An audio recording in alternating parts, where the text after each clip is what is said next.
This is Stephen Lee, and this is Getting Emotional with God. This is the third podcast in which we're going to be talking about Job from the Bible and how Job really knew how to get emotional with God. Remember, in the first podcast, we talked about the need for individual lament. In fact, as we are told to love the Lord our God with all of our heart, that also means with all of the broken and painful and wounded parts of our heart. The second podcast was on communal lament and the need for us to lament as a group of people, as a community. When group lament becomes a way we love our neighbor as we lament with them. We're going to start off talking about Job because Job was the original man of sorrow. You might remember from the movie, "Oh Brother, Where Art Thou?" that the Soggy Bottom Boys used to sing this song called "I'm a Man of Constant Sorrow." In fact, this is an American folk song back in 1913, and it was based loosely, very loosely, on Job from the Bible. I'm only going to speak the first two verses because it sort of sets the stage for looking at Job. I'm a man of constant sorrow. I've seen trouble all my day.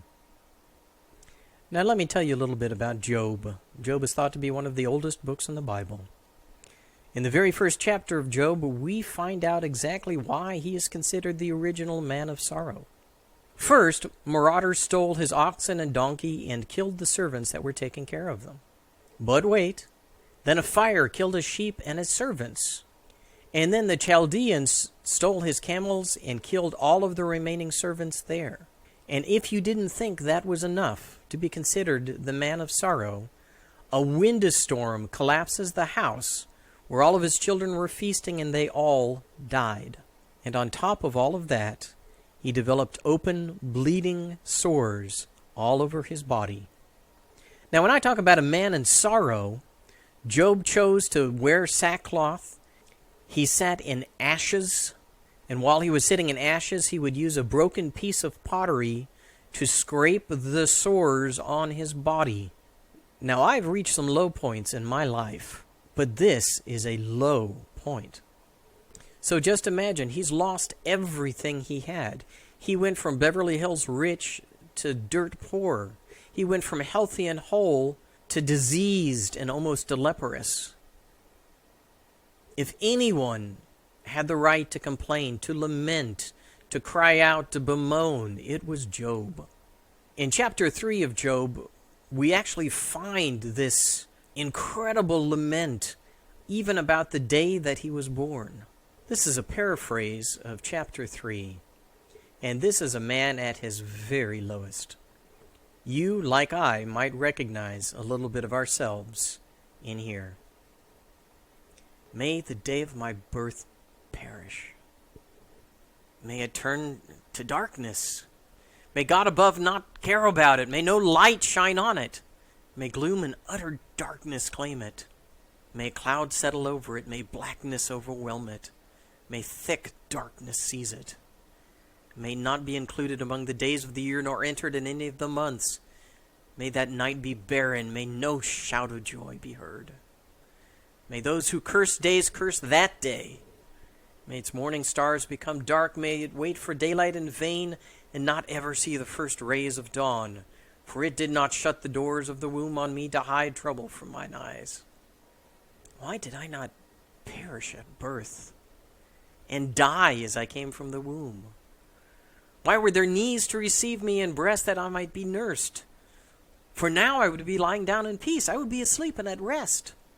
Why is light given to those in misery and life to the bitter of the soul, to those who long for death that does not come? Who search for it more than for hidden treasure, who are filled with gladness and rejoice when they reach the grave. For sighing has become my daily food, my groans pour out like water. What I feared has come upon me.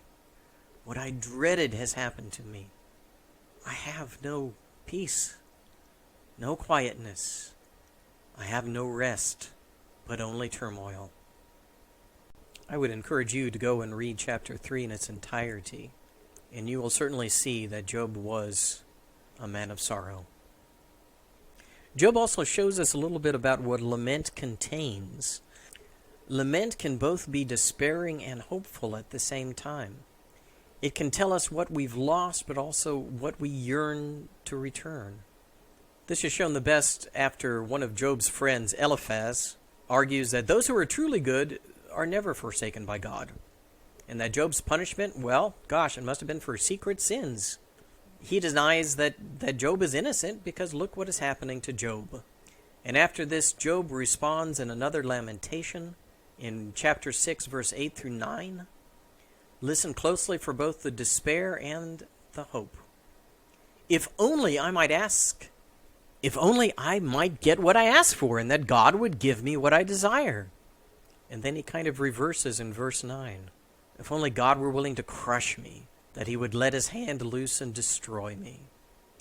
Sometimes when we're lamenting, or when I'm lamenting, it goes from woe is me to if only you would do this.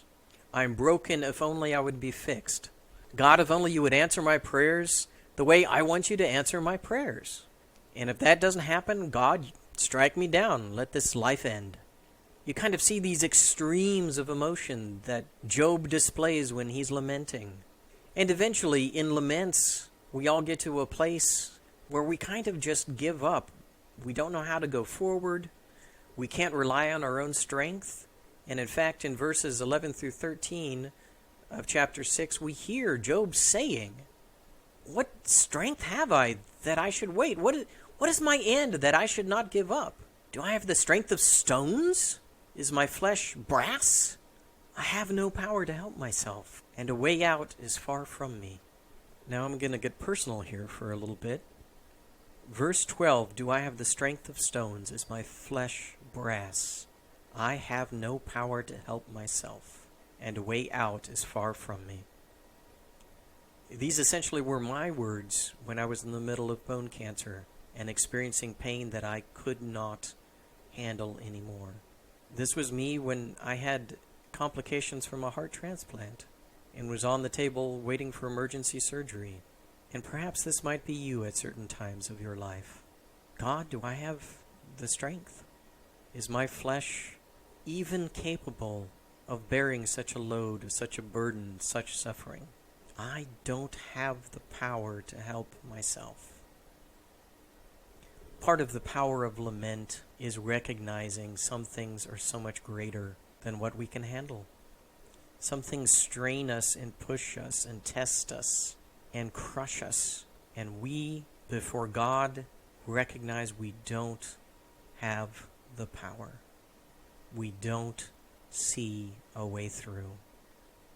One of the functions of lament is getting to a point where we know some things have to be given over to God. Now, if you've read the book of Job, you, like me, do not like God's response to Job's complaining. Job has asked God all the questions. He has opened up his heart. And like me, I want an answer for my suffering. I want God to say, oh, it's because A and B and C. And then I could say, oh, well, I understand that. Yeah, that makes suffering so much easier. But that doesn't happen in Job. So we can actually lament when we don't think God understands us. That is a perfectly good lament. So in Job 38, out of the whirlwind, God answers Job. Who is this that darkens counsel by words without knowledge? Gird up your loins like a man, and I will question you, and you shall declare to me. Where were you when I laid the foundations of the earth?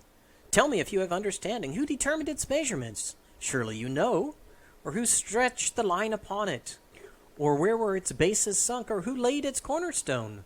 When the morning stars sang together and all the heavenly beings shouted for joy? Or who shut in the sea with doors when it burst out from the womb?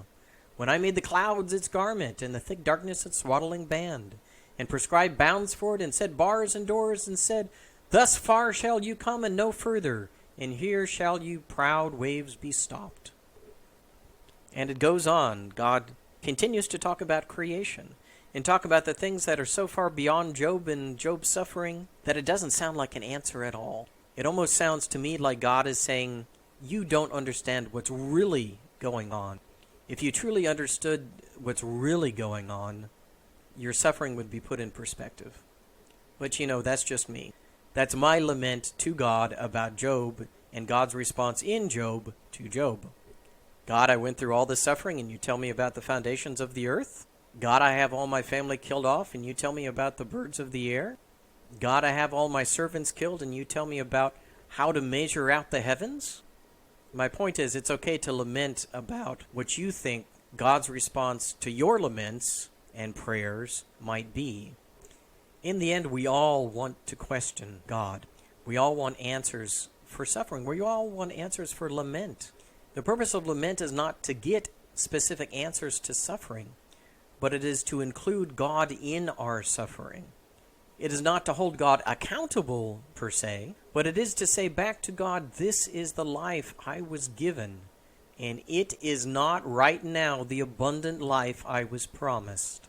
Job shows us the need to ask the theodicy questions of why. Why? Such questions as in chapter 3, how do you expect me to have hope and patience? How do you expect me when I'm given this life, and a short one at that I have to be miserable in it? Why can't my pain and suffering end? Why did I ever have to have such sorrow and misery? Why do I suffer when others a lot more wicked than I am prosper? And what the hell is abundant life? Because God, right now, I don't have it. This will be the last podcast on lament. So I want to go through a couple of things. What lament does. Lament tells ourselves, our neighbors, and God that part of this life is suffering. That we can't escape pain. We can't escape trials. That part of our reality is to suffer. But lament is also that life is very complex. Everything changes. It can change in one moment from praise and thanksgiving to telling God off. Lament is also a counterpoint to those people who are toxically positive, which can include us from time to time. It balances out triumphalism, which is also toxic positivity. That some answers to questions are not, oh, just pray and everything will work out fine, or praise God, tomorrow is going to be a better day. Sometimes suffering requires a protest in the face of praise, that we might have the right to be indignant and even outraged about our experience of suffering, that we might call out and cry out and shout out to God. Because even doing these podcasts, I have found that lament, my lament, speaking of lament, leads to praise. It leads to feeling closer to God, just as I feel closer to my good friends that listen to my terrible days, when my mom listened to the many problems I had in youth. Because ultimately, without lament, there is no meaning behind praise. We have a theology of celebration because we have suffering. Lament teaches us we can truly hope and despair. We can find belonging along with alienation. We can find promise along with distrust. We can find faith along with doubt. And we can praise in the promises of tomorrow, even as we are screaming today. This is Stephen Lee, and this is Getting Emotional with God.